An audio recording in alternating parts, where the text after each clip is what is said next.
Seigneur, que ta grâce, seule ta grâce. Nous voulons instaurer un état de droit. Et dans un état de droit, il y a une justice indépendante. Ce n'est pas à l'individu Félix Tshisekedi de commencer à faire justice.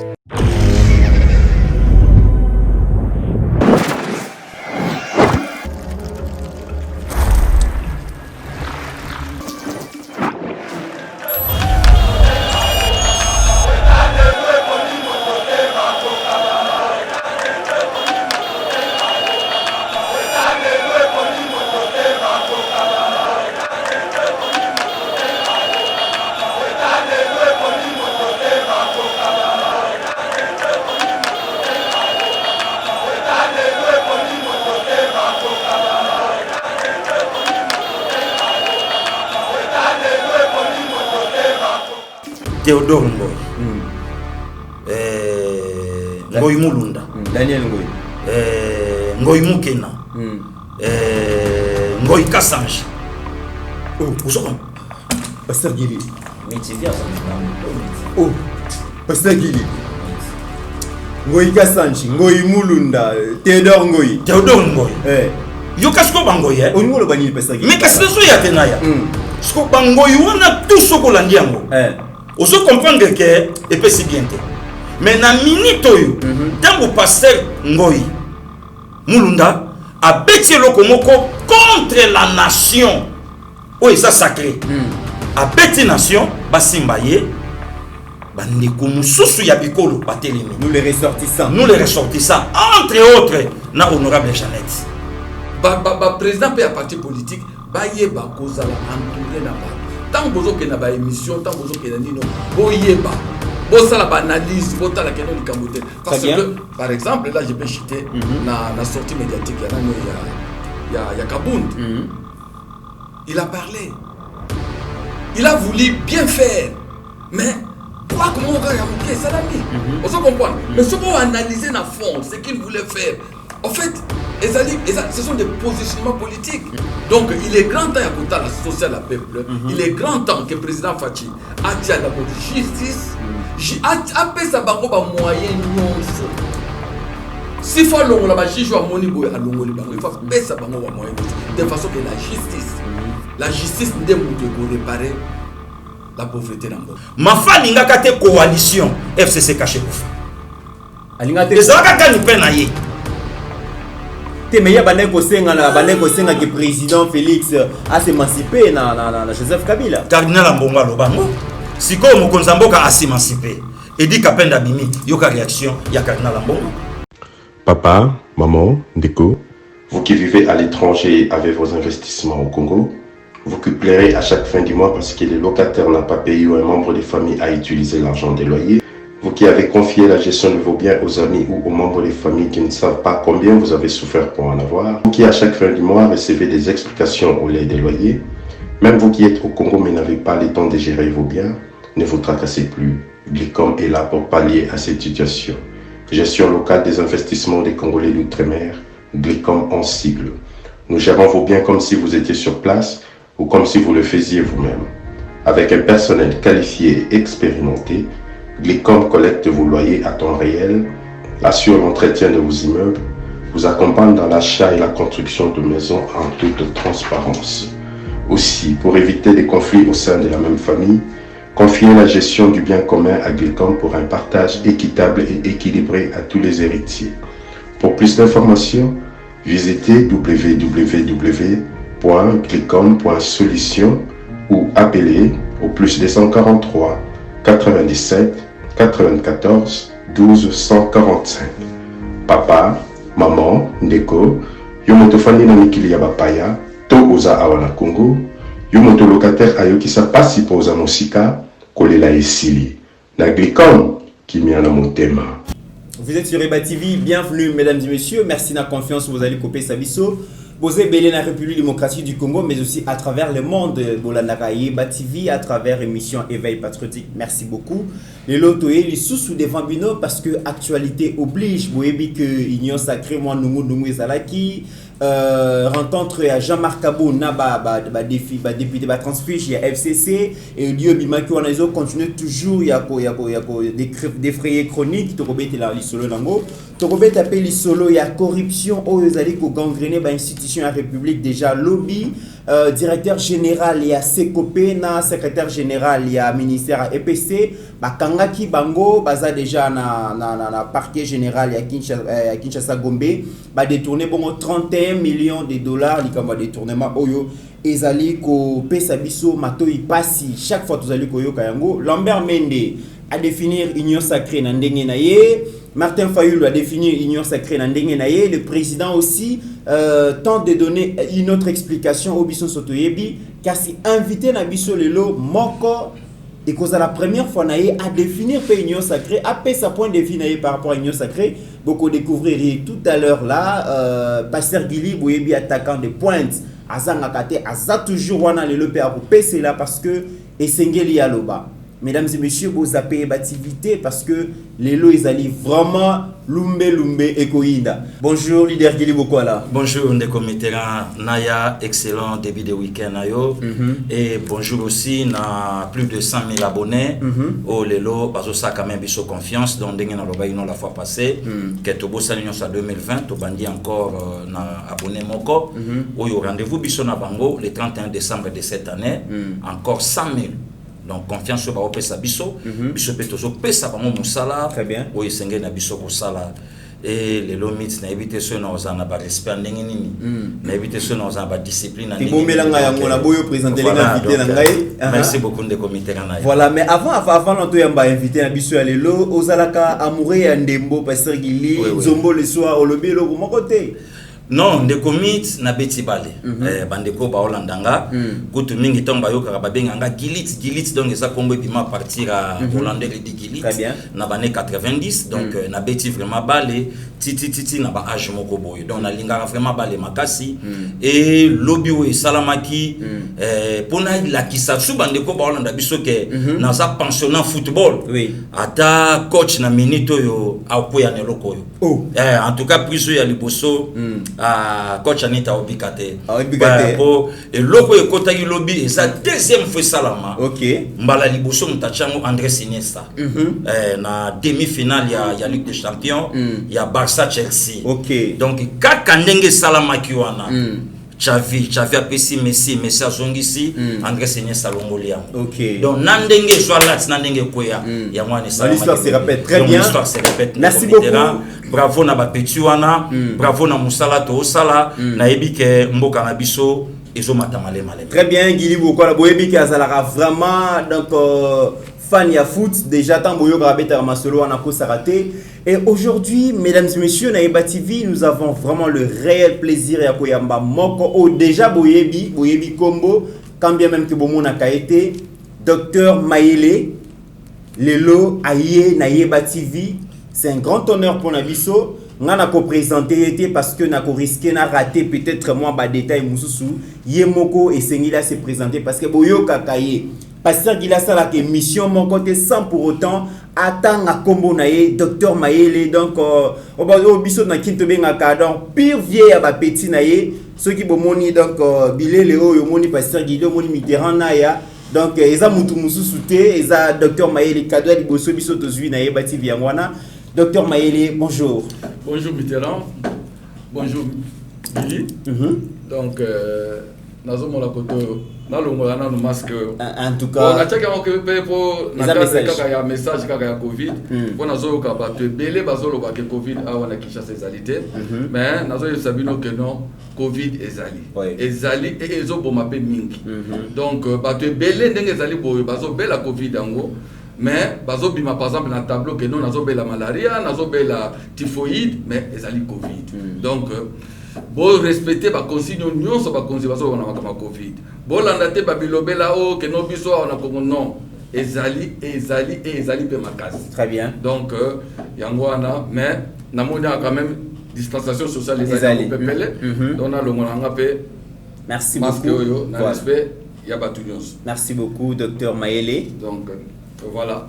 Donc alors Batou Oyo Bamonio pour la première fois Combo déjà Bamonio so bayebi 100 000 abonnés à Yeba TV bayebi déjà qui est Dr Mayele donc coach ya Munene donc héros dans l'ombre Kassilelo oko présenter ou se présenter le Kolanani.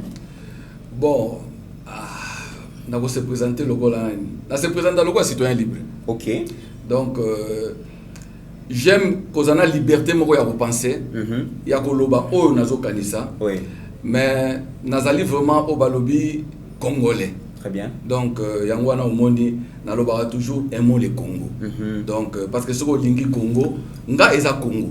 Nga eza Congo. Donc na lalaka na lamukaka na rezonaka na rezona Congo. Donc nako se présenter dans ndengwana quoi. Mais amour mboka nanga eliki nyonso. Très bien. Alors, pour la première fois, au Yokoti Yeba TV, Studio Nabiso et Toyambio, mais impression les alignés par rapport à jeunesse Oyo, ils allaient composer Yeba TV. Non, c'est ça le comment on a encouragé Bino donc au moins Bino tout le monde a une musique. Aux moins la musique, tous on a préjugé, tous on a ba petit wana qu'est-ce que ça a dit mais non. Na ye na moni cadre na Bino. Namoni bato tout baza autour de la table na bino mais nazo tala mais soki batu nyonso ba jeune ba ko ba besoin ba idée à boy ya ko créer comme unité de production na bango. Je crois que makambo belé pe ko voyer na mboka. Donc vous êtes à féliciter par travail na bino par apport au besoin apporté surtout na vision à chef de l'état parce que wana toko wanga na ngote c'est na kosenga ke bato ebele ba puye bino bato ebele ba puye bino bambe ba ekoza nango ba écart de langage ekoza nango mais rôle ya muto pe amoni ke non nzela ko eza mabe ezali akoko benga bino oleka finga bino akopesa bino conseil na ndenge moko pe ya bien que non esika wana ezali mabe esika oyo okinde bo. Très bien, Dr Mayele Toyambio d'entrée de jeu l'isolo auto qui donc révélation et inspection générale et finance c'est comme que produire ba effet nango tous ala kana pasteur Gili na plateau to lo barake inspecteur général à finance Gilles Alingeti azali kobele la corruption na EPST enseignement primaire corruption na Transco corruption na RVA tout ça mais batanga kamutute mais lobby déjà directeur national ya CECOP service à contrôle et APR enseignant bakangi na secrétaire général ya ministère ya enseignement primaire et technique parce que ba détourner bon 31 millions de dollars ba sala bongo ba document pour le recrutement ya batou ba antidaté yango ba gonfler ba fonds ya bio à Covid et tout ça. Le lobo aux alliés moko ya bateau aux alliés côté à éveil patriotique. Je rappelle qu'aux alliés un analyste politique au ya yebani au pe a pesaka ba point de vue ngo poignant likambo ya corruption na République démocratique du Congo, il y a détournement la République démocratique du Congo, remède ni no ko apporter. Non, moni makambo corruption na mboka oyo. Eza eloko moko oyo eza cheval de bataille à président de la République. Une société pour se construire. Aux hommes, on a battu bazo ganga, au pays est pauvre, donc battu bazo souffrir. Bateau tout basant la situation à passer. Quand on constate que ce que les lots pèsent bango bongo, bago comme la situation à bien. Non. Pour battre comme la situation à bien, il y a remède des amoko, et ça la justice. OK. Donc les jours où vraiment que justice n'a plus et que comment vraiment donc et lobby les lots que non bah y a moins de déception il y a dit non il y a corruption bah attaquer et ça la tête toujours que non bah pousser bango mais batala mutu oyo à quoi on construit immeuble ndengeni mutu à quoi on sale les locaux ndengeni au quoi on a mutu azali yemoko au moins na 15 10 20 beaucoup mituna azu yango ndengeni musala ni na yosa donc la corruption na ko ça on a cadre o ndenge bino boloba awa ke mboka o ezali na kati ya réseau mafia donc la mafia ne nango makasi arme nango makasi za corruption mafia est la corruption jour ba ko casser corruption et je crois que non avec fermeté le président de la République a kokoma na ko casser corruption mais ezali apport ya bisonyos il faut te dénoncer au moni mutu boye olobi que non voilà ata par anonyme donc il faut sikoyo ponanga ce que moi je peux suggérer c'est quoi au moni nalanda qui directeur à il y a ma corruption c'est qui Gila Lingeti, IGF. IGF azabité na ndeni azozwa ba dossier. Ba dossier wana azotinda na justice ezozwa l'enterre. Mais ngala ko proposer na président de la République à mettre bon wana naza juriste nazo lo bango sous réserve ba juriste. Donc à mettre à créer je peux dire un procureur attaché. Un procureur attaché à l'IGF. De façon que quand il y a des tournements, directement ce procureur avec ma prérogative a engagé mon procès. Parce que cause là que non voilà, procureur général Bobona tout ça, entre temps bato mususu bazo kimisa ba bien na bango, bona boto directement so ba monique corruption. Directement va déclencher. Le procureur va déclencher. Ça, moi, ça fait partie d'un remède efficace pour lutter contre la corruption. Très bien, Dr Mayele, Pasteur Gili, Lelo, Ofandina, coach. L'invité au respect en Robin Nanengini, mais finalement, aux a choisi parce qu'il y a TV déjà, tout ici, Moutou, choix alité. Alors, Pasteur Gili, Likambo Oyo, il y a inspection générale, il y a finance, Tongo Poko, Tola, la Katola Mutakanango. TV état des droits éponyme mototé bakokangama directeur national ya Sekopé bakangié secrétaire général ya ministère EPST bakangié mais dossier bukangalonzo petozo dont tozozela dossier Gopas petozozela et ça ba dossier mais déjà le fait que révélation à IGF ou à Salamaki Bongo le 18 novembre monsieur Gilles Alingé inspecteur général finance à ça qui ba révélation corruption là le commis Kobota Foui justice comme ça musala nango yo en tant que leader d'opinion ya mber mondengeni. Non, d'abord de comité na ya merci beaucoup.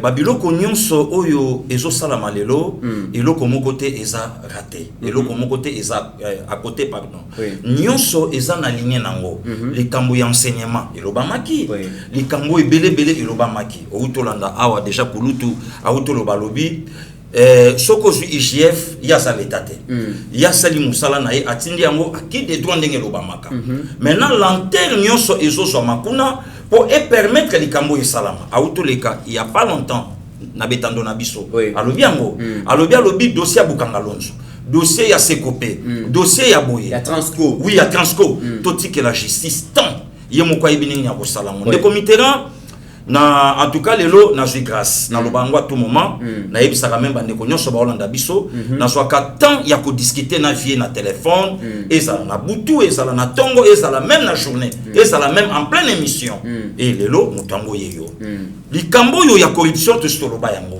mboka na biso eza entre les mafieux et 18 ans de comités 18 ans pe na katiwana ya mafia okuta armée et anakati okuta même la police et ça nakati okuta ba structure nyonso bien organisé mais et ça nakata mafia vous comprenez si koyo vous pensez des comités et lo que ça ni ba plus de 18 ans et dans une année ou 2 ans et trouver solution et ce qui a ngopé et ça qui m'a bêté pourquoi bateau yo ba dirige kambo cannabis on a prématuré pendant 18 ans ba piétina ka IGF pourquoi puisque ba yebaka lelo bateau ngo lelo nanga opposition ah bon a copé d'honneur de leçons oh IGF ce que ça la musala même ata lelo yemo copé a ko sala ka pe cité lobby ke ba bengié obima na primature avec 200 immeubles avec autant de jeeps ozoya mokoma et kokoma wana ce que comme acharnement ah wana ce que comme poursuite mais si quoi ça nous bien ozo comprendre exemple cas si qu'on de comité tolandi na Katanga le passé ngoy molunda oyebi na ebité ba komba ngoy e bando sala ngama moke mobulo oh Pasteur Gili ouais ndeko yo za un problème na ba komba ngoy non na ça un problème na ba komba ngoy te mais Théodore Ngoy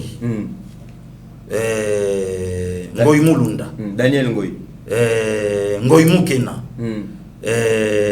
Ngoy Kassange oh uzoko Pasteur Gili mitivia za ngambo ko mitsa oh Pasteur Gili Ngoy Kassange Ngoy Mulunda Théodore Ngoy yo kasko bangoy on ngolo bani Pasteur Gili mais kasko ya tenaya sko bangoy wana tout soko landi yango ozo comprendre que et si bien te mais na minute oyo tango pasteur Ngoy Mulunda a bêti lokomoko contre la nation oh ça sacré a bêti nation basimbaye bandeko mususu ya bikolo batelemi. Nous les ressortissants. Nous les ressortissants, entre autres, na honorable Jeannette.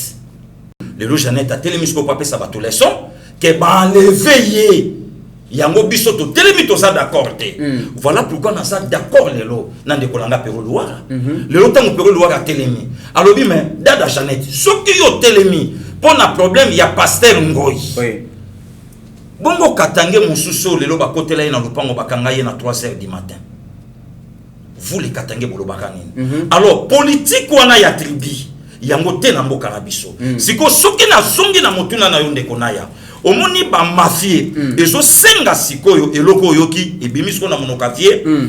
Il faut mboka na biso et soit procureur moko et attaché na IGF que ezala ko traiter uniquement ba dossier ya ba miyibi si faut le dire ya bato ba kitourna moko ya bato bazo yiba mbongo ya financier ya bato yo bazo lia bato ba détruisa Congo ndeko na ya 6 personnes balia 205 millions soit comme kasi ya ko sakana te mit ya ko sakana te vous comprenez donc il faut que biloko abongo salama et permettre to kanga bakulu na cravate et permettre to kanga miyibi na français kitoko oh ba miyibi na français kitoko mit pesa gili na mboko to za ba miyibi na français kitoko maintenant ya biso to pema wa mutazo sala thèse na suka na ngota tanini mais be kolobe kolokakati asali thèse na suka na bakangi heureusement que tu peux ta msupe vie pas soit kate pour soit ngaka si sa chiki teska chiki vida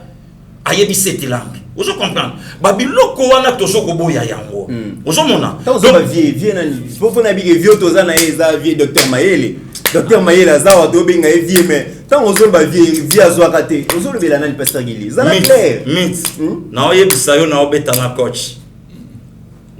coach to alaka na traîner Anita na imana soka moni indi contre Vita wana milia Vita to bana mobwa batel ba yo makamona na loba batoro ba yebi yango Vita alaka na Faris mungu ya kingo fe ya noir babara ya jaune to ando benga nkunde bembe ata deringa uti mbanza ngungu soki Vita bimika na Faris ona to abigate to kufa wana soko to batondi na milieu de terrain na mobwa wana tatu fandi ndenge nini utali milliard de ring capitaine Ibuka utali vinanga Philippe Ndingambote utali vinanga Moka Dede donc coach Anita soka moni zo simbate yemo kalongoli servette à côté pour bref passe au tosta au mandanga bomela vinanga to bilando yemo coach mutapesa OK donc ndena boinaya na respect dans ce baté dans beta ndenge mesdames et messieurs zakoyinda parce que pasteur Gili na yeba tiva lobaki soko moni coach à côté terrain c'est que match amabe balobaki yo Joseph Kabila à côté terrain aye na Sénat sénateur a vu ce que match amabe mais lelo pe makambo pasteur Gili alobaki et côté de zongeli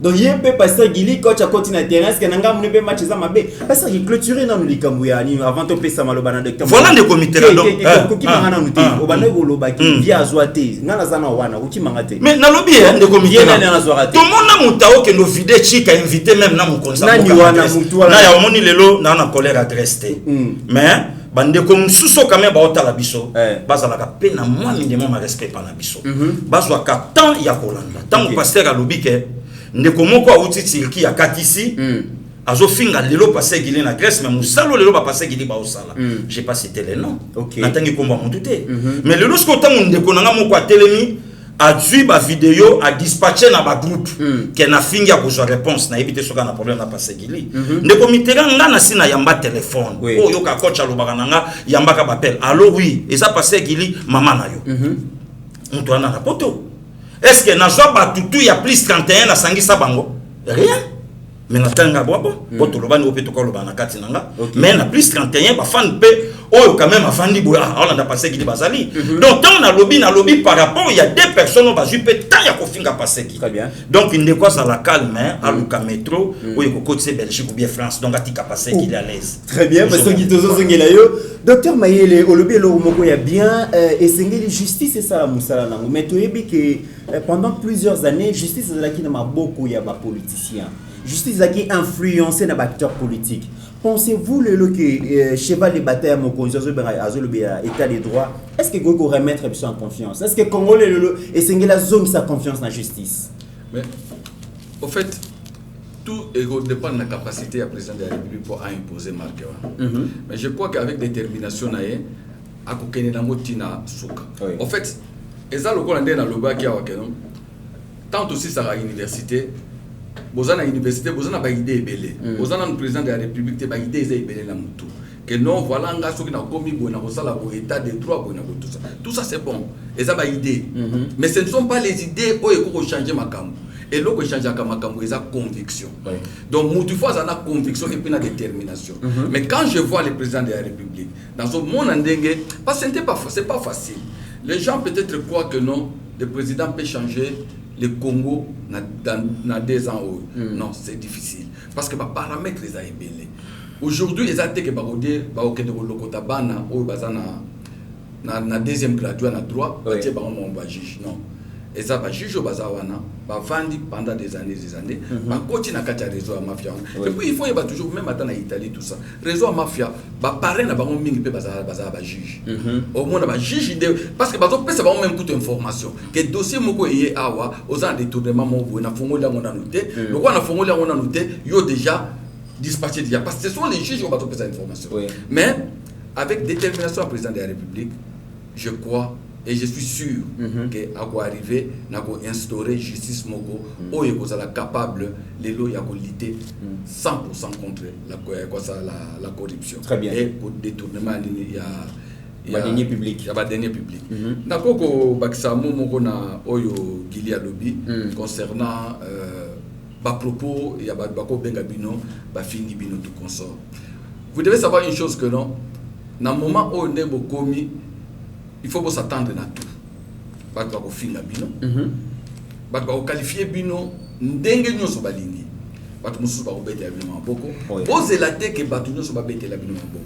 Et ça le qu'on appelle loyo na ko senga na batu o tout, biso tout za ba profachi. Posez la tête que bat nyoso bako bete la fachi maboko. Posez la tête que non pour mutu alo bakaza congolais il faut qu'à se faire la fachi. Non. Mais ce qui fait comme il faut répondre à batu o nyonso parce que va finir ba lobby bo mais il va pas diriger. A ko diriger té. Donc tant que besoin ba leader d'opinion, il faut poser là, besoin ba fingi, ba bengi. Kita vous na kotala que non voilà.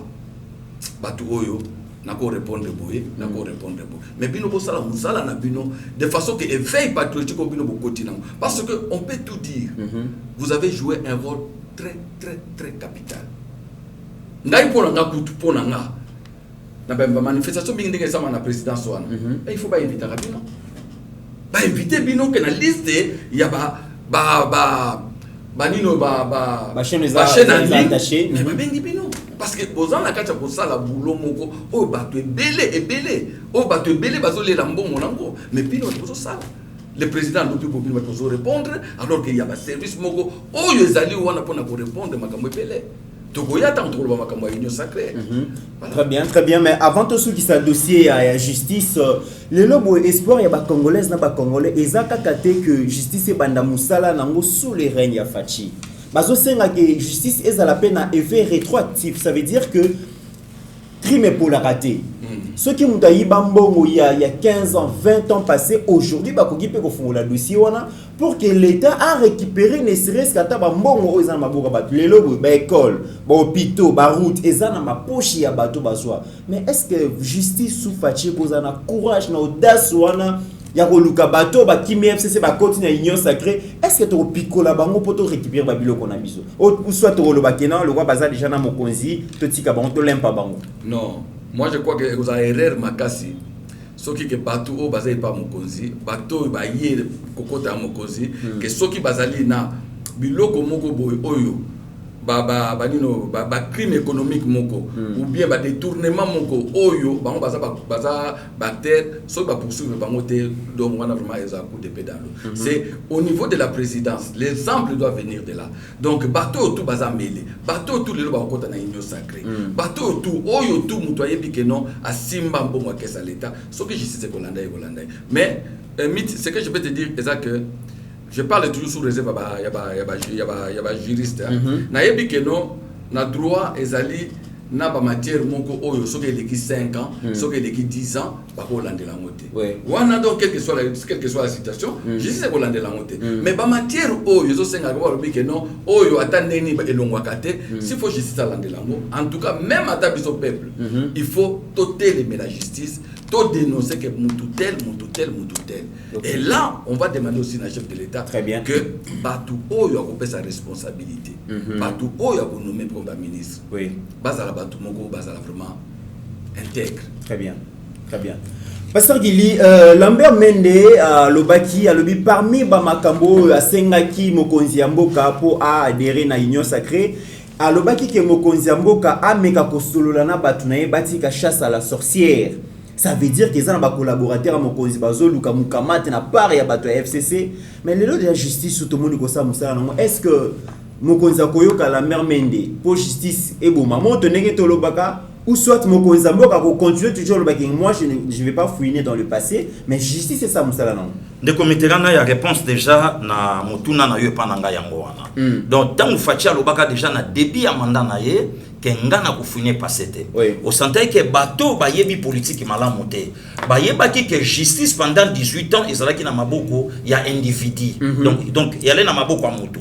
Bande ko wana pe bakanisa ke ndenge Fatia ye c'est que justice pe fezala na maboko na ye. Tant mokonza mboka aye ko loba likambu ya kufune pasete et belé balandi maloba wana oyoka yango ezala kulutu nanga Martin Fayulu ezala ngambu boye baloba loba yango babitala tala donc Yevmana Kabila bakolia sani moko omoni. Oh, ce n'est pas à la personne de Fachi et pas nabiso déjà na Yeba TV les kaka avant émission. Alors ce n'est pas moi, ce n'est pas Félix Antoine Tshisekedi Tshilombo, mais c'est la justice qui va faire son travail. Ngana lingaki na kulutu mende akende na justice asenga yango au lieu asenga yango et pas Fachi, ça c'est un. Na deuxième volet na kati ya makambo nyonso et solo lami entre la personne et le chef de l'État. Tout mon ango et pas passé Théodore Ngoy.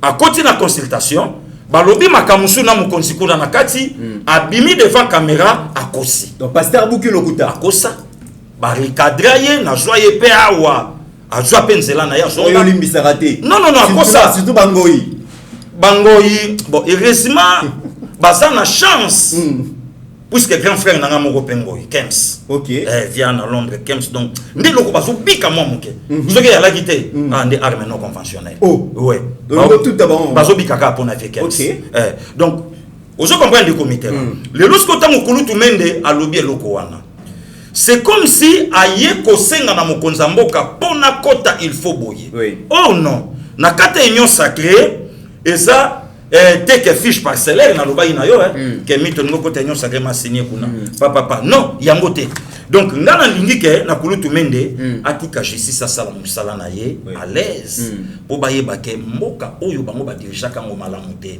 maintenant ce au Congo azo récupérer mboka na ye abandi ce ko bongisa mafia oyo ezalaka même na justice mafia oyo ezalaka même na justice les comités na betolo lisolo to zana vient na plateau to zalaki na likamba ba député awa na ba mentor nango et ça la danger na FCC déjà aux signé adhésion na démission au signé mais au tika date donc ko lo tsaka ça même atanga na commis le 22 janvier déjà signature ya yo au fuka ndenge nini mais le justice na état de droit aye ko kabola likambu ya ba député na ba mentor nango to ko beta pe li solo nango na kati vous comprendre ko na ya donc le lo vie mende atika justice et ça musana ngai kutu na lingi ba continuer toujours verbe ya koloba que non c'est Kabila qui contrôle c'est Kabila qui dirige mix et le connaît l'Obama et continue pour la pasteur Gili mais Fachi ne fait absolument rien pour Edi Kapen Abima Boloko awa olandi cardinal Mbongo na so profiter pe sikoyo pe na problème ango ya balobi que au fingi ba catholique nyonso au lobby que ozo soutenir propos que l'église catholique est en faire alors que oza na ba fan et belé l'église catholique pasteur Gili naza ne grandi catholique donc les lots qui na yebi maloba nzambe na mando bango na catholique oza ko na kizito tata o ya botinga apesa malongi donc alaki catéchiste apesa malongi na kuli na catholique ba confirmation na catholique ba biloko tout donc les locaux to famille na ngeza beaucoup plus catholique nazana ba ninga camarade abbé nazana ba leki abbé nazana ba grand frère ba prêtre. Très bien. Donc tina kokota na ba détail wana ezate na mayela mukie oyo kuluta pesa kanga na retirer parole nyonso parfois et les aki mutu mokolobi. Très bien. Na retirer ngo ndeko Mitterrand na songisko na motuna na yo otuna inga ya ndeko Mende ya kolobake pourquoi les lo bango bazobanga justice. Bazobanga justice. Mais oui, mais le lorsque tango yoke pa mokonza mboko lobi biso toko sala bo metika biso boye. Est-ce que le louvre peuple congolais akoye bateke corps fidèle basane kenda wapi? Le peuple congolais akoko fanda ta lobi na joie vérité sur la mort de Laurent Désiré Kabila. Le peuple congolais ko vanda ta tuna lobi chebe ya kufa comment. Le 21 et les cas qui lobi ser na biso Thérèse Kapangala azoka masasi na cathédrale le 21 janvier. Est-ce que le peuple congolais ko vanda te atuna yango moni ba propos toujours ebimi na kata monoka pasteur Ngoyi Mulunda. Que soki bolingi katanga ye vandanie botika kocha ba leader na biso Musapi entre autres Joseph Kabila. Est-ce que Joseph Kabila leader katangé ou bien leader congolais? Voilà maintenant ma question chez lui les pasteurs. Donc à mes capelles le aya a expliqué biso est-ce que asa leader katangé ou bien asa leader non. Et de deux a expliqué biso quel est ce katanga le oye afandi le bona omeli azolo belango puisque le katanga morcelé en 4. Très bien. Alors quel est ce katanga o le azolo belango. Voilà. Donc le lo yo bande kwa FCC basala à l'aise batika mokonza mboka tranquille ndeko Mitterrand na sala kana choc moko na vana na motema. Nazwa grâce ya komona papa Etienne. OK. Azolela ba cercueil 6 ya pembe bana ya batu. Parmi les 6 cercueils moko misalanga bouquin. Famille na etile lo babenga nga. Papa Etienne aolela bana ya batu. 6 cercueils ya pembe calciné na ya soke zwakanga. O abesho la lobe ba kalinga batu. Ba kalinga batu. Mit to kota na morgue ba oluka bouquin, petit frère Nathalie parmi les 6 mikuwa alobiyeyo. Donc, le justice, c'est le canon Kabongo. Donc, puisque Mende, il faut y avoir une union sacrée. Au nom de l'accord, lobby. Mais l'accord n'existait plus. Coalition, ça shooté. Mitz na lobby, non, on a coach. Matière, tout est vanda. Et zombie, puisque il faut la retenir dans le match à Niger. Mais j'étais dans le lobana. Entraînement, il y a des gars qui font la retenir. Le roi coach Mourazan. Dans le lobana, il y a une nomination, il faut na. Donc, dernière prise, il y a une bête en avis. Mais oui, non, il y a ça. Donc, viens, il y a sa bénédiction finale. Même dans le lobby, dans le gouvernement. Bon, moi, je suis une minute à faire toper ma place, tu as vu. Mais toi, tu la botte. Ah, c'est gagné. Na bota ba to benga moto no motakwa. Boka si bazo kosi. Yo ko bali suma malabo. Ya. Oh, mais toi tu loin na ya. L'outil là-bas. Toti loin. Toti loin na ya tito komi. Donc na répondre à Kulutu Mende, batika justice ezala indépendante. Très bien. Donc et ça la musala nango tranquille et lobby nango coach awa pour et permettre pays et c'est de le faire. Très bien. Donc ba pauvre balongwa. Oh pauvre ça te que non alongwa na studio atonga immeuble mais et permettre justice et ça la musala na yango et chamboka na katikati. C'est ça. Donc yako ke la terre et pas mukonza mboka voilà tala non de comité. Très bien parce que Docteur Mayele tozongeli et painayo likambuya union sacrée ça dérange plus d'un Congolais parce que tozo comprendre to retenir des définitions nini mokonza mboka alobi union sacrée boya to sangana to gérer mboka autour de ma valeur autour de ma principe Lambert Mende alobi non union sacrée zali coalition FCC cache élargie Martin Fayulu alobi ezali deuxième grossesse ya FCC Batumsu balobi ezali FCC bis FCC rénové FCC refondé tout ça en tant que analyste politique ya munene ya mboka na biso ozo définir union sacrée ndenge nini bon na éviter ce qu'on est ozo pesanga analyste munene je crois que je dois être humble. Non, parce que 80% il y a ba analyse au biso peto sara na yeba TV tozo rappel orientation les le ko bombaté hein et mon nous vivant to ki ko vanter ceux qui osa li sous-souté osa quand même présent il faut to lo baki osa parmi je rappelle mesdames et messieurs vous excusez ngai donc docteur Mayele azali parmi ba vieux o bazali ko encadrer jeunesse ya yeba TV et parmi ba analyse belé to sala ka tozo rappel orientation na yo c'est pourquoi j'ai dit que vous allez ceux qui déjà musala yeba TV ndi mamaka entre autres, vous allez contribuer dans l'ombre, mais beaucoup. En tout cas, merci. Mais concernant Union Sacrée, en fait, les gens doivent savoir d'abord que Eza Eloko Moko au président de la République d'abord Yemoko. Yemoko a sali d'abord analyse. J'ai compris que Batou Mingi va éviter le président Fachi à même la Ramakam. Même Batou va proche naïe. C'est un gars qui observe. Akoko vanda wana ndenge yemo alobaki na émission moko je crois chez Francis alobaki Batou bakasa maso ba naza yuma. Bazo mona lokola keno bona bomena zo analyser muti jour na kozwa décision na décision. Donc il a beaucoup patienté. To tchaki pression trop. Na Londres, na Belgique, to tchaki pression non kabwana. Mais il savait que non, dans le moment où il ne pouvait pas le faire. Il ne pouvait pas le faire. Dans la phrase, il y a Gili, il y a que non, tout ça, il y a Tinda ya côté na autoroute, et sans qu'il y ait une destination, il y a Zokende. Carburant est aussi là, carburant, c'est fini. Donc, le président de la République, Union Sacrée, a moni que ça ne marchait pas. Et puis, on a un Sabino, Kamwa, secret Moko, révélation Moko. En fait, il le savait dès le départ. Le président savait dès le départ, premier jour à du pouvoir. Ayebaki ke Batu Oyo, Bakomemanga na Liburu. Il le savait. Et à gérer Bango. Parce que l'objectif de Kabila, c'était quoi? L'objectif de Kabila est Zalaki. Une fois, tension est mati, Fachi a contrôlé ni armée, ni la justice, ni service à la sécurité. Oui. Et elle a récupéré le pouvoir na bête. Parce que Mboka Yinda, il a récupéré le pouvoir. Fachi avait compris ça, que non, on n'a aucun moulouté. Il a pris son temps. Il a organisé ma camuto de organisé. Et les lois ont eu décision. Ce qui botali discours naie oyo ya suka oyo ya koloba ke coalition cash FCC. À Romprambo, il a cité les numéros, a cité différents points où ils ont montré que non, ils ont marché. Il a pris tout son temps, c'est au moins 30 minutes. À énumérer.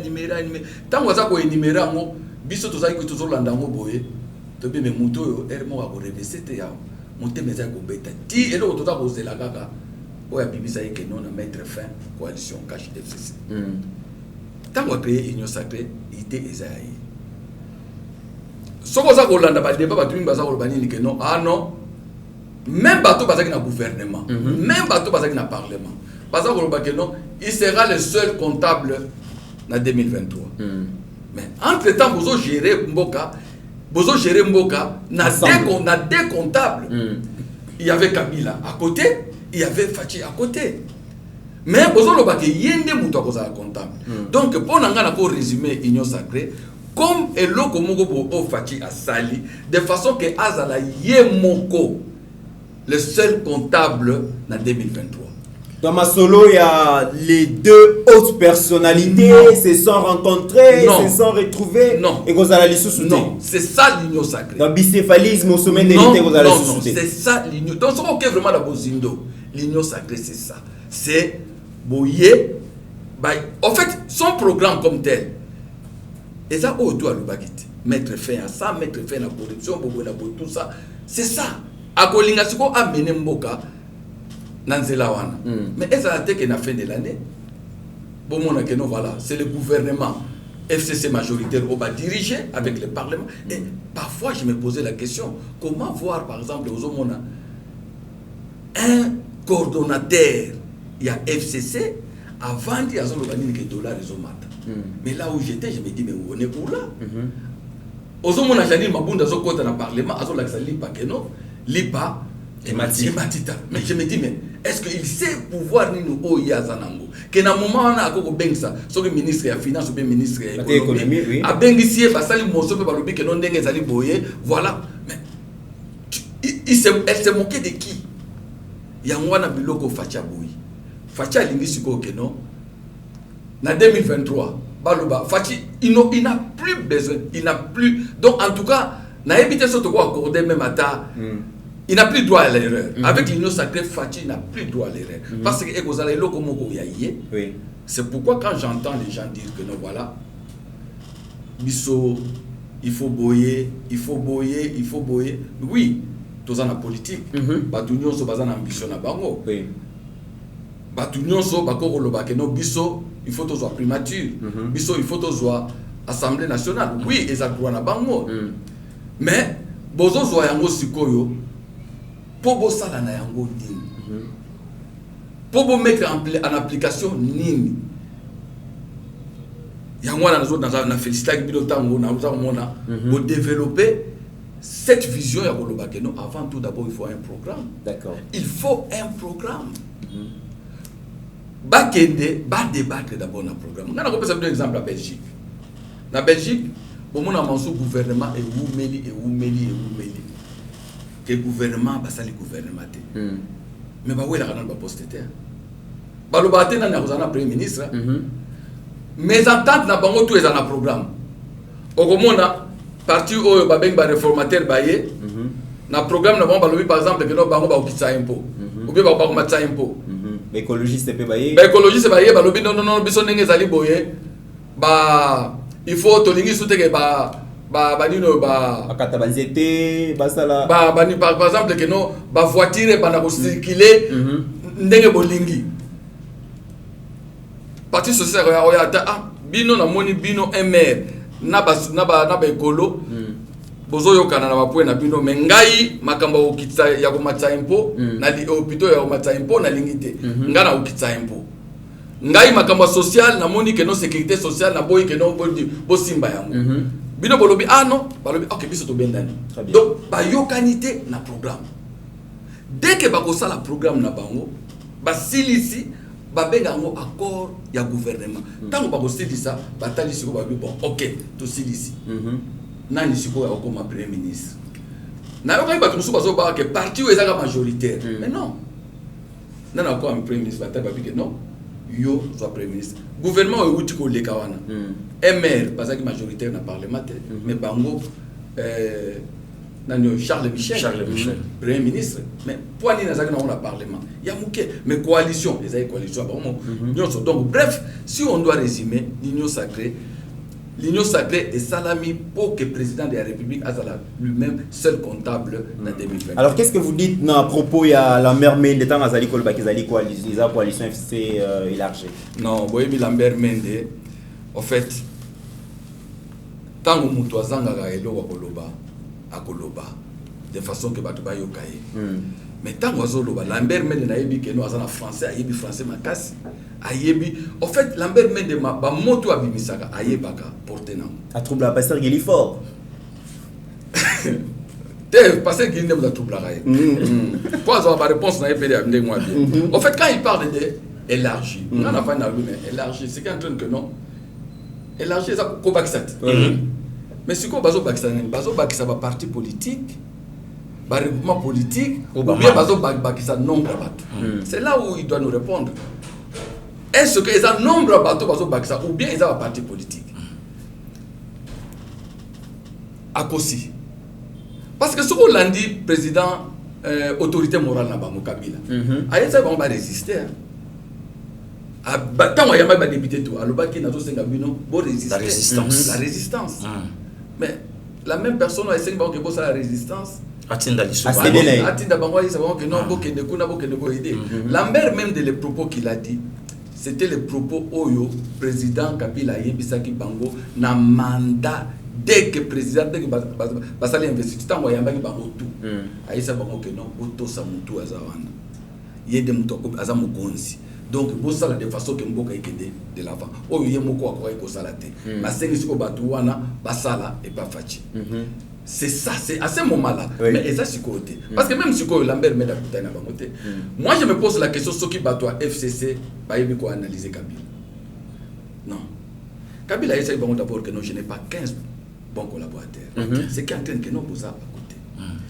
Kabila avant d'y tout le monde Nemi après réunion à Bango, a yebisi que non, tout ça autorité morale à éclaircir accord. L'objet n'a pas de monde Kabila sur avion accueilli. Donc Kabila a abandonné Bango. Mais c'est clair. aujourd'hui bango bazali na kati ya kosala oyo balobi lutte de survie.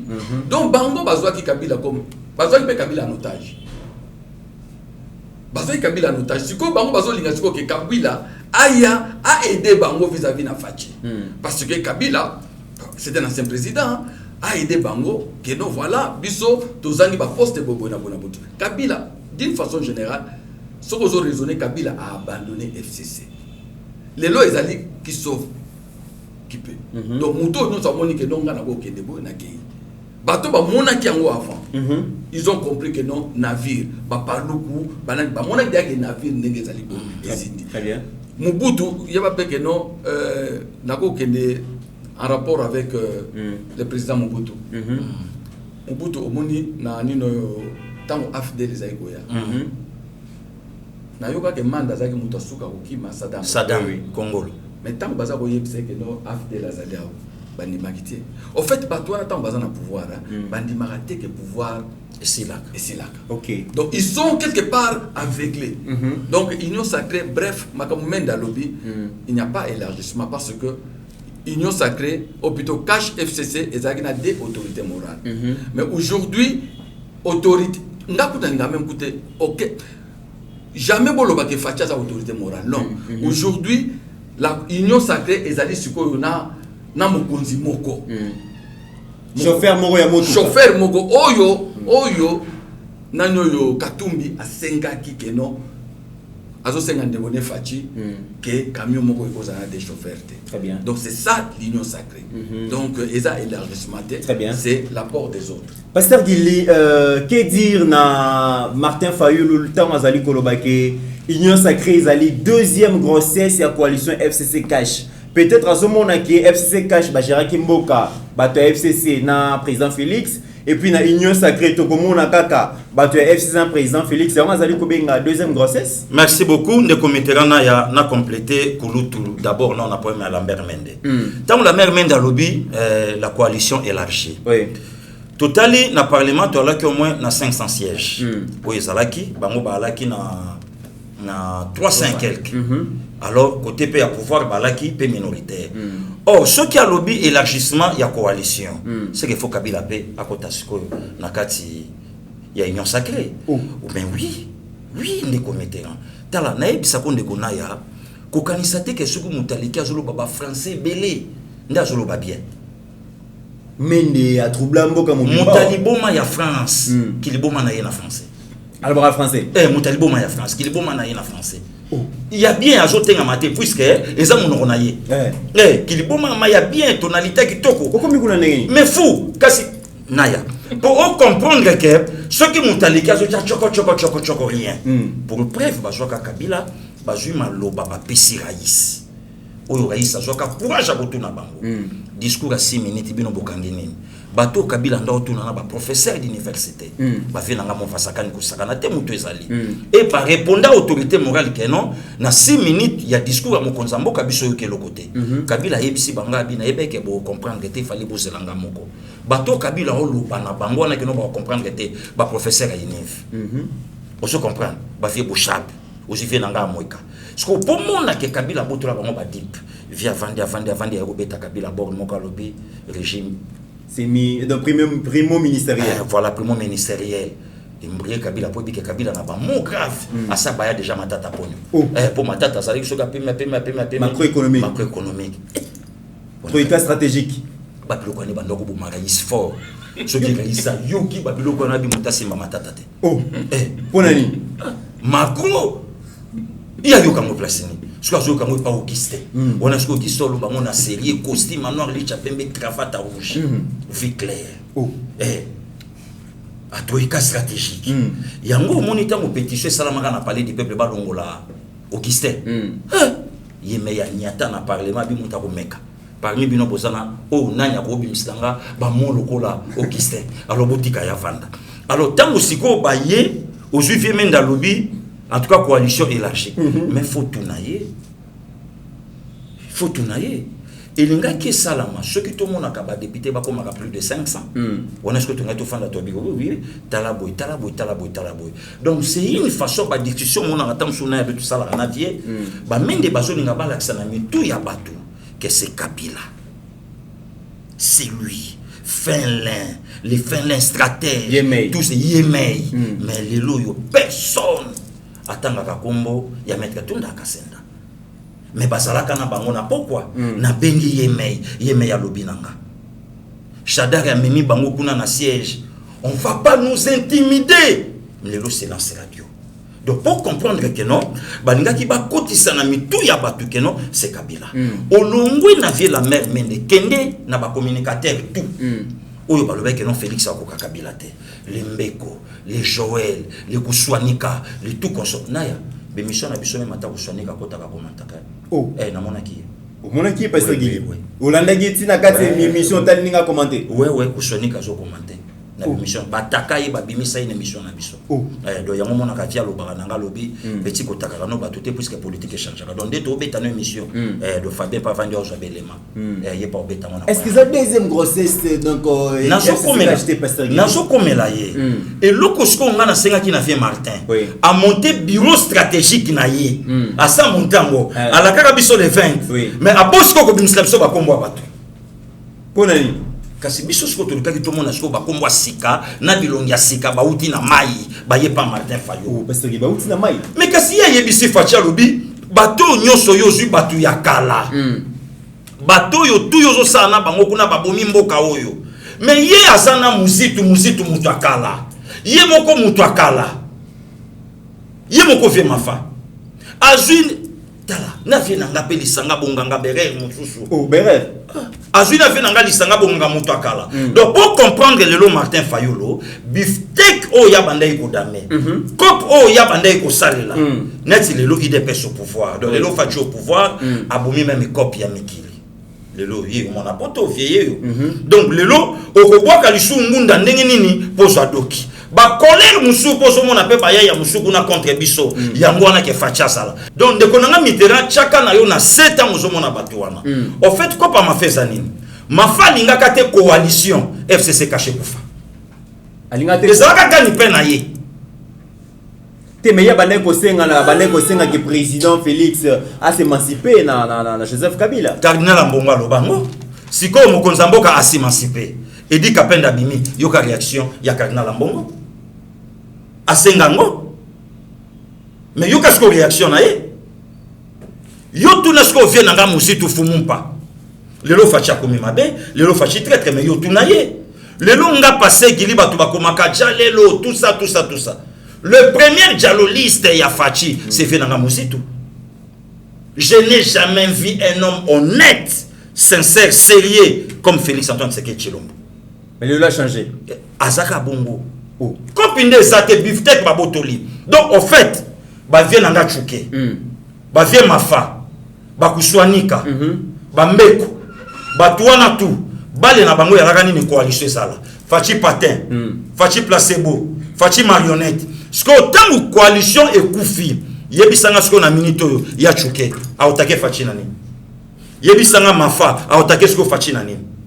Oh, bango balingaki eloko même ata FCC bifte ko tout balaki na ngona monoko vide lelo chadari wapi parce que le numéro ça biso maki na minute sur tozolo baboué les kamwa les deux hautes personnalités ba ça biso kozala sous souté les deux hautes personnalités se sont rencontrées ils se sont décidés ils ont fait ceci et kozala les sous souté ndeko Mitterrand ya tolobaka likambo na yo à mettre reprise ya kolobaka mboka na biso ezalaki na kao donc Fachi asalaka politique ya Jackie Chan katikali ko banda jamais filme moko maître abani mamoko beta donc asala politique ayuma donc apesaka pe batu maloba ya koloba kutu na ba place mususu na ba source musu ya se pouvoir ya laki à 3 Kabila, Fachi, na Vital Kamerhe. Oh, Vital Kamerhe. Mais oui, Vital Kamerhe a directeur cabinet. Na lobi na yo na ba kwe mususu pouvoir ya la ki triangulaire. Oh. Ouais. Na ndenge ni pasteur Gili. Pam lingo lo bani. Kabila, Fachi, VK. Donc ezalaka bongo. Yango moni batebele campagne salamaka nini ke non, c'est Kabila. Dans 1+3. Ndeko Mitterrand. Obosani même atali kambu. Ya baso de montant tango bandaka.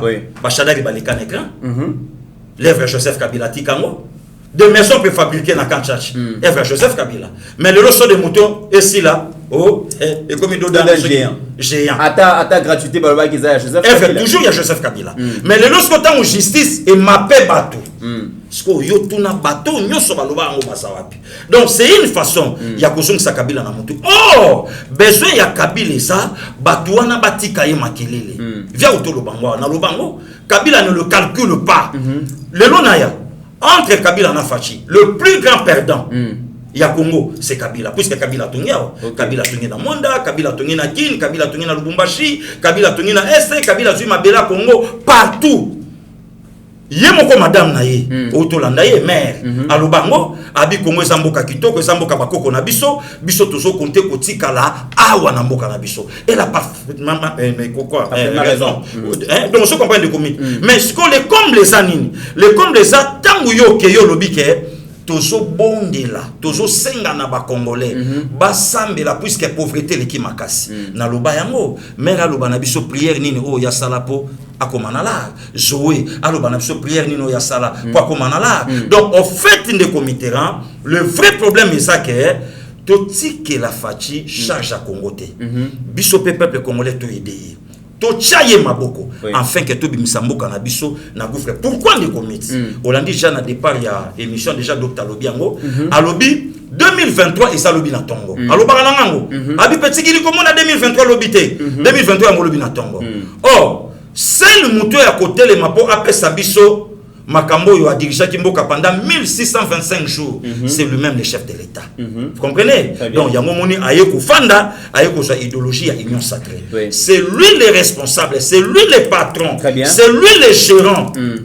Il y a Union Sacrée. Donc, n'a rien à voir avec ma propos Bamende, n'a rien à voir avec ma propos Bafayoulou, n'a rien à voir avec ma propos Yabatouana tout. Donc, aujourd'hui, Union Sacrée, oh yo batu bapé ça même pas consultation, oh bapé ça en chanceté. Voilà. Alors consultation est votre Union Sacrée et comme on a et ça deuxième grossesse, même Mata fait Martin Fayoulou. Oui. Azala rappelle na pour ça, il y a consultation. Oh. Mais Bobenga va été.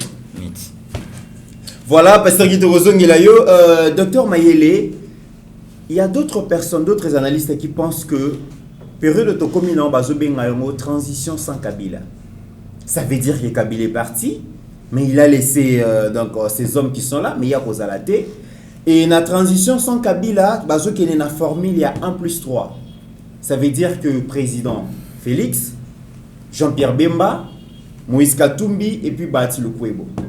Il y a un moment où il y a la Mouka Balobaki, ceux qui président Félix Lakouré pour gérer partenaire mon côté Joseph Kabila, est-ce qu'il sera géré Jean-Pierre Bemba, Moïse Katumbi et puis Bati Lukwebo? Non mais quand on parle, tant que non, les autres transitions sans Kabila, je vois où Bato Bazonga va comment. C'est-à-dire que non, je ne sais pas si Fachi pouvait avoir la majorité en créant Bato Moko Abimisi Bango Boyka Kanama Bele, la majorité devait être construite. Na batu o ba député wana bazawana et ça ba député wana quel que soit na lobango toujours mutu nyoso anga zo pouvoir mutu nyoso anga zo pouvoir anga composer na parlement. Donc ce n'est pas la transition sans Kabila, c'est plutôt quelque chose oyo né na lobi que non le président de la République c'est le comptable en 2023. Dire par exemple que formule 1+3 formule il y a 1+3. Nous devons reconnaître une chose que la présence de Moïse Katumbi, la présence de Jean-Pierre Mbemba, la consultation, on a savait apporter quelque chose de plus. Au moins, le docteur Denis Mukwege, même temps, Yaki, tout le monde s'attend de Goya. Donc, il apporte qui, sous vraiment, donc, et l'autre Mukwege très bien. Je verrais très mal que le président Fachi a accepté que non, pas ça là, 1+3. Pourquoi? Parce que est-ce que Katumbi, Agolinga, Asala na Fachi, et Loko Oya Pekisaki, Fachi Asala na Kabila, c'est-à-dire que non, camion Moko, ils en ont des chauffeurs. Ils en ont des chauffeurs. Parce que si tu communes à 1+3, c'est qui entraîne que non, Ndenge na Monaki, na plan, plutôt na Nino, na cahier des charges, il y a la Mouka, na, plutôt il y a ensemble, na na MLC que la décision, la nomination, tout ça est en consensus. Mais ce qui est en consensus, mais il doit savoir que le président a une prérogative et que ce que comme consensus, donc quelque part, tous on a un schéma, il y a 3 chauffeurs ou bien des chauffeurs. Donc ça, on ne peut pas le faire. Moi, je crois que comme le président est lui-même le comptable en 2023, Formule 1 a tapé peu Jean-Pierre Memba, un grand politicien, Katumbi, un grand politicien, ils doivent réfléchir.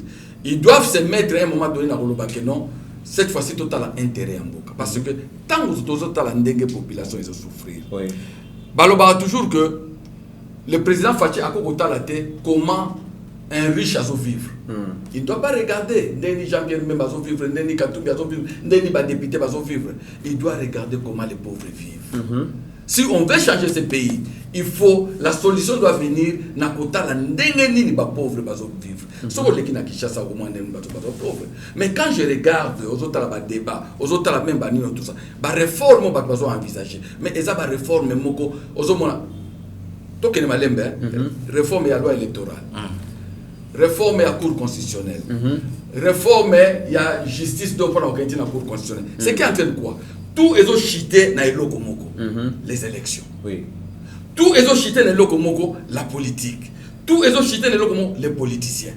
Mais réforme, par exemple, les réformes de l'économie en Boka. Réforme sociale en Boka. Pourquoi pas au Tchangoté dans le premier plan? Voilà. C'est là. Parce qu'aujourd'hui, on peut faire des élections. Mais tout ça, une élection, pour mener biso. Ce que je mène, c'est un résultat. Autant mieux comparer l'élection. Parce que je dois tirer l'attention à la politicien. Au moins, le peuple congolais n'est pas au monde. Que le peuple mongoboy, que non. Non. Les jours où le peuple est tellement. Je crois que tant que vous brûlez le passage dans le monde et que vous cassez le passage dans le monde, très bien. Donc, il est grand temps à côté la sociale à peuple. Il est grand temps que le président Fachi attire d'abord justice. Après ça, il y a des moyens nyonso. S'il faut que la justice soit monibo à l'ongoli bango, il faut que ça bango wa moyens nyonso. De façon que la justice n'est pas réparer la pauvreté dans le monde. Très bien, Dr Mayele. Pasteur Guili, même question. Est-ce que toujours qu'il y a une transition sans Kabila?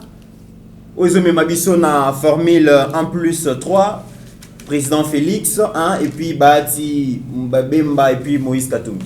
Non. De comité, il y a différence. Il y a 1+4.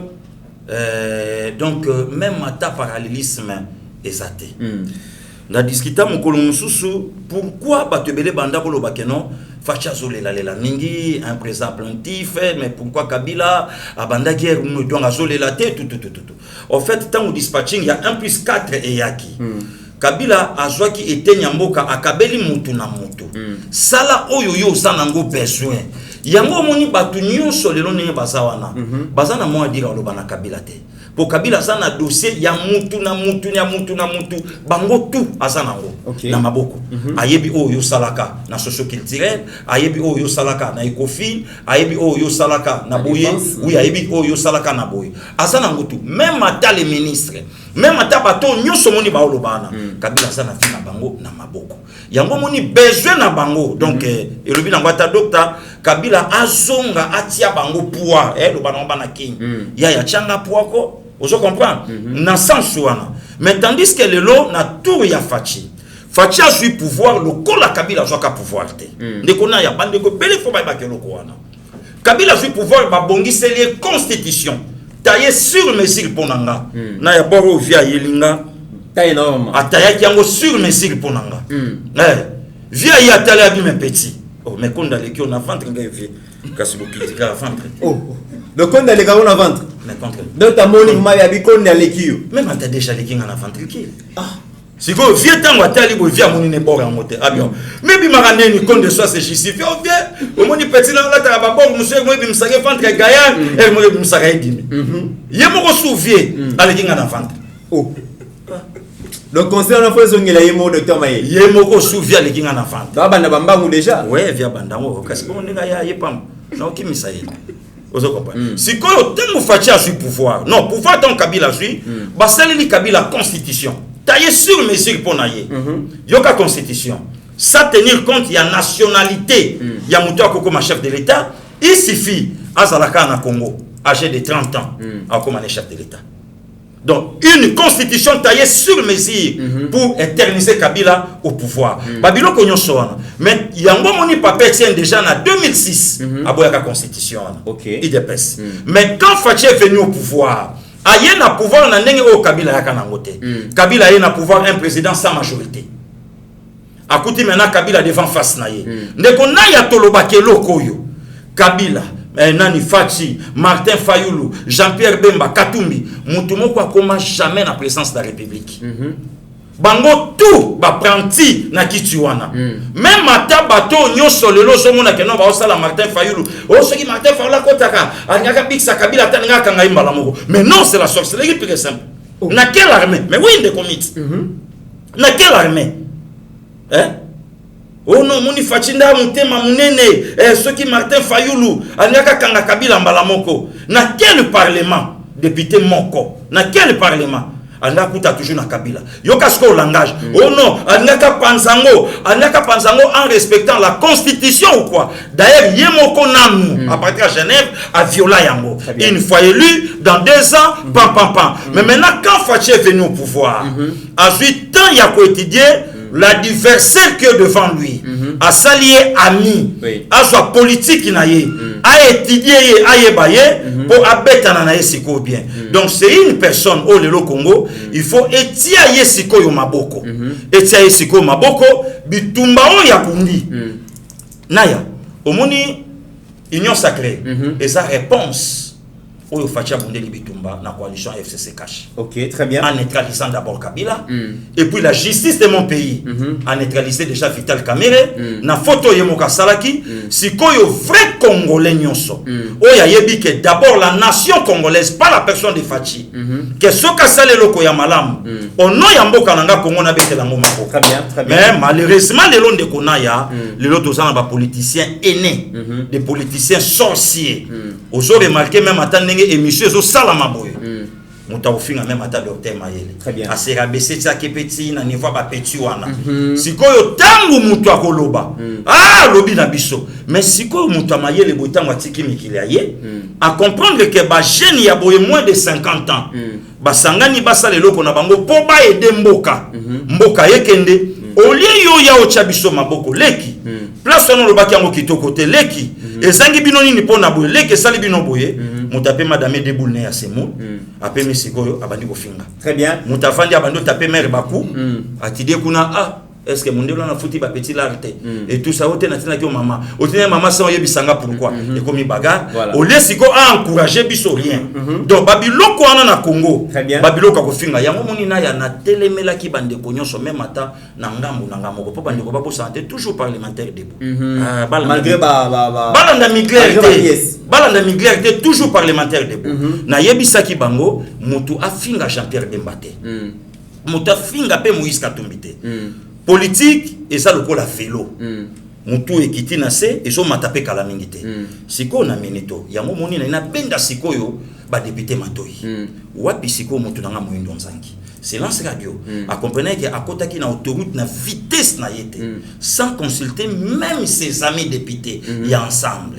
non biso tolongwe sans yo quand même ata mot d'ordre ya mokonzi na ye Katumbi donc c'est une façon que Katumbi a lobake ngana opia bino lini bino bolanda bino bolingite bon sala ro bolingi d'accord c'est que tango akei ba tutani ba comprendre que non c'est d'abord la nation donc yango moni de comiteran au lieu bande ko bakenda ka vite en besoin ba joaka pétant ya koyoka pe parlementaire debout. Très bien, Togomi Nasuka, vraiment il y a émission Abisso, Docteur Mayele, Togomi Nasuka, vraiment le mot de la fin. Mais avant le mot de la fin, une petite question pour répondre, ne serait-ce qu'à 30 secondes. Docteur Mayele peut aller coloca poste na présidence, conseiller, toi y déjà qu'on négocie poste ministériel parce que tout ça n'a pas peur la tractation. En tout cas, ata idée mo la mutu na ngate. Le bito bingo excellence. Non. En fait, moi je crois que pour recevoir Mboka, ils ont été aux la conseiller, aux la ministre, non. Au quoi apporter apport na Mboka, attends la musique, aux la musique au tali au lobité, bato bakosala bo bakoto bakosala bo même ata ba vidéo to sala mensonge na réseaux sociaux to sala kango toujours apporter un plus. Ce que moi je peux demander par contre Ezali na bato tout bazo entouré ba konzi en commençant par le chef de l'État que bato tout baza ba fanatique à président de la République. Donc balongo la qui fanatisme na président de la République. Un conseiller ne peut pas être fanatique. Il y a mutu oyo azopé sa conseil. De façon que ce qui président a kokozala président za mutu a kokozala que non esika oyo a lobby ma mususu maloba bien te. Bango baya sa président que non voilà et loko ezama bien. Et puis d'autre part conseil a peine à un politicien. Ma bé na mboka na biso ça que quand tu discutes parfois avec un politicien il te dit dis docteur arrête oyebi politique te. 80% des politiciens, surtout les chefs de parti, ils ont un monopole de connaissance. Autour de bango, au coup de bango kaka, bazali, non. Un vrai jalelo. Bino boza bato jalelo te. Ba véritable bato jalelo, eza bato bazo entourer ba konzi wana. Parce que mon konzi manso kolanda yo te, yo cheno makelele. Mais bato bazo entourer mon konzi. Bato bazo lala na mo bato bazo la mukana mo konzi. Mais bango nde bato ba véritable jalelo. C'est bango nde ba memi ba président nyonso, même Mobutu, même Joseph Kabila, tout ça na autoroute ezanga kinino yo. O ezaki na limité. Parce que bazo yebisa ye réalité o ezana mboka. Bazo kosaye, bazo plaire kaka. Bazo yebisa ye boy. Donc c'est bango nde bato ba véritable bato jalelo. Bino par contre boza na kati boza ba chaîne moko ya musika. Makamna bino manso ko ma pas président de la République. Donc je peux demander par exemple na profiter na plateau na bino na kosenga ba homme politique na mona ba na mingi basisaka na isti ba école yese école de communication tout comme ça facile tout ça mais pas même ba toi na baza na sima na bango de façon que même avant au passer na interview okoko benga mythe. Bon, bozingo ya mangai, ba question eza ndengeni. Bien sûr ba question muso ya kaboyi. Donc tu as souffrir na même ata na ba ministre IDPS. Vous comprenez? Tu souffrir na. Boko sala à ce moment là ba ko yebiso ba conseiller na communication ba yeso que non, likamotel ko loba boyite, likamotel ko loba boyite, boy na buta. O sali réunion na yo na bango. Et puis OK. À ce moment là parce que mon na mamsusu Otali mais Olobi Oyazali président parti politique, Oyazali secrétaire à parti politique, mais tu te retrouves même pas. Donc le président de la République, il faut éviter Azana Batu Oyo, ba conseiller baza ba fanatique na. Très bien. Ba conseiller na il faut baza lokola, au moins ndenge ba garde de corps bazala. Je me rappelle tant président na Belgique, tozala ki wana président siko ngai ya ko apesa biso mbote. Mais sécurité. Ba moni azo passer ti ba telemi liboso na ya, ba lobi ko likate. C'est ça un conseiller au yesi président que non les Camboyo non soko moni peut continuer des accords na président mais démissionner ça sert à rien oya ko sala biso misa livre lokola ngwana bimisa ki après Mobutu na ba président pe à parti politique ba yeba ko sala entouré na bato tant bozo ke na ba émission tant bozo ke na nino boyeba bo sala ba analyse bo tala ke no likambote parce que par exemple là je peux citer na sortie médiatique ya nani ya Kabund. Il a parlé. Il a voulu bien faire. Mais, quoi que mon gars Yamouké, Salami, on se comprend. Mais ce qu'on a analysé dans le fond, ce qu'il voulait faire, en fait, ce sont des positionnements politiques. Azolinga se positionner penakati, il y a navire ouana. Mais est-ce que la façon dont Lobaki, est-ce que c'est Rénissa qui n'a pas conseillé avant? Est-ce que Lobaki qui n'a pas le bateau? C'est ça. D'accord. Mais, le fond, ils ont un positionnement politique. Très bien. Mesdames et messieurs, Tokomina Souka, Boyoki Bongo, Docteur Mayele, Boyo Kakaye, vraiment comme Boye Bani, aujourd'hui, à Salibiso, vraiment plaisir, Wana. Il y a que partager dans le plateau, après sa point défini par rapport à la situation politique, vous s'est retrouvé. Pasteur Guili, Tozoni Solo Malobapé pour nous clôturer. Merci beaucoup, Ndeko Miteranaya. Merci aussi, na Bandeko Nyoso, vous suivez tant. Ya Kolanda Biso, vous comprendre que tozalaka pe na source ya bato balakisaka biso donc parmi bato balakisaka biso moko ye wana boyokaka ye na kombo na yebike bato ebele sikoma bamoni ye et donc ngelobake tobimaka bongo te lokwa bitike moko boye bayeba lokoti te na buso bana biso na mayele na biso tosape na moi bayero dans l'ombre bato yo te l'équipe place na boyete même bino moko pe boza aussi d'accord nanga boso comprendre que non ba amélioration zo sala ma du jour au jour donc ndenge tozalaki na 2019 2020 moi boye ndenge tozalaki pe et pe siko boso comprendre que non to bandi pe 2021 na mo pe passer ka vraiment merci ene merci aussi na bande konyonso bozui grâce na ebisaki bino bomona ye ye wana donc ye le madon ya moto donc baya Nadine Boboy oganga ka ya no docteur Mayele vie wana donc baya mati ye wana do sarambu yo lobai nanga pesa ngambote sika docteur aozala docteur ye yo donc babeloti mavungu ye wana donc joli se ya yo moko monivier donc to pe na plateau ba flo baya donc etika nisko na osala émission na ya nanga donc abeya donc vivement vanda wa ngana peme kuna tout petit siko comme ça magie otala. Donc merci à vous nous amba pambola bino donc Justine mère yewana yo poyaga na studio moleka na écran te yo pema na sima caméra mais yemo leader to pemina merci beaucoup. En tout cas mot de la fin nanga ça un plaisir mingi ya se retrouver lelo na plateau na bino. Merci. Donc ko travailler na MIT, ko travailler na Gili comme on a DG Shadrach, Eric Moubiala, donc il tout et ça plaisir à trop. Je crois que nous avons profité dans le bas. Bateau mingi basoa na gilité, basoa na miterante. Bako mona lokola ke ba petit wana mutu na bango ezabo. Mais soko solo li na bango.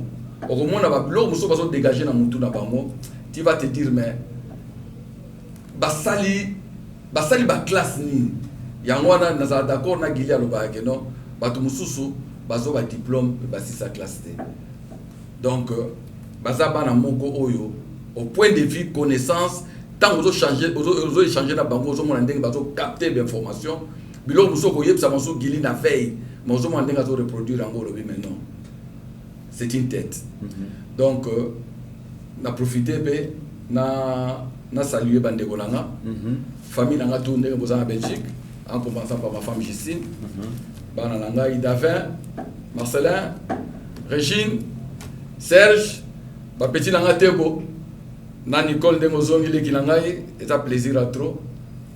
Ma collègue Nanga Boulot, Nazalia au Kalaming était toujours Kuta Nabino. Donc, Nazo Sengake, mon Konzamboka, à mettre en place vraiment ma idée naïe et ça ma idée et comme ma conviction et comme ma détermination ma idée aux anamo ma idée à kitoko ebele mais ma idée wana il faut vraiment et ça vraiment conviction naïe vraiment OK nangoti nasuka. Très bien, merci beaucoup docteur Mayele, en tout cas ça a été un grand plaisir pour nous partager plateau nayo, merci beaucoup. Leader Gili Bokwala, donc de tous les jours, de tous les temps, merci beaucoup. Donc, vous sentir que ma pièce, monsieur Sikekoti, donc, Kalamingité, Poste et Frizouama. En tout cas, merci beaucoup à monsieur Floringoma, papa Albert Bakat, maman Martsanga Keto et puis maman Marie-Jeanne Suisse. Mesdames et messieurs, depuis un certain temps, on a gardé silence par rapport à dossier Dan Gettler. Vous voyez qu'il y a aussi créé société Yabiso. En tout cas, lutte et silité, nazo réunir ba dossier ngana Pasteur Gili to koti vraiment na kata masolo oyo tozo luka comment est-ce que tozo ba information to koye la bino. Est-ce que sengeli ba congolais ba soutenir société sika créé ya biso? Est-ce que ça pour intérêt à ba congolais? Est-ce que ça na intérêt à ba congolais te bo pesa biso temps to tikité to bangité tozo réunir ba dossier le moment venu to koya vraiment devant bino pour nakoye bisabino. Est-ce que Sengeli bo adhérer, bo soutenir toté, bo pesa biso temps? Nous sommes en train vraiment d'observer. En tout cas, tous un instant. Si vous avez vraiment aimé cette émission, on a vu que Dr Maïl Alobi, il y a des zéros dans l'ombre. Donc, après si bien déjà profil à Steve Condé, c'est un gars qui est un peu court, Liboumoumounene, hein, bon retenir en Liboumoumounene. Donc, Azawana, merci beaucoup Steve Condé pour le grand travail. Merci beaucoup à Eric Moubiala. Pourquoi pas notre jeune frère Shaggy Ochudi. Staff Mumbaïba TV, en tout cas, docteur Maele, c'est encore une motivation. Oyon soye bisi biso tozu yango. tozali éternel insatisfait toko améliorer place où ya mabe ezali toko bongisa kolemba biso te na conseil parce que tous on a besoin de conseil na bino pe bandeko à travers ma commentaire na bino. En tout cas merci beaucoup. Je ne saurais pas finir cette émission sans pour autant bon mon normal que vous avez pas ma passe na plateau donc grand frère Asali plaisir et makasi. En tout cas encore une fois de plus merci beaucoup Dr Mayele. Merci beaucoup, leader Gili Bokwala. La suite au prochain numéro. Merci beaucoup. Voilà. Merci. Seigneur, que ta grâce, seule ta grâce. Nous voulons instaurer un état de droit. Et dans un état de droit, il y a une justice indépendante. Ce n'est pas à l'individu Félix Tshisekedi de commencer à faire justice.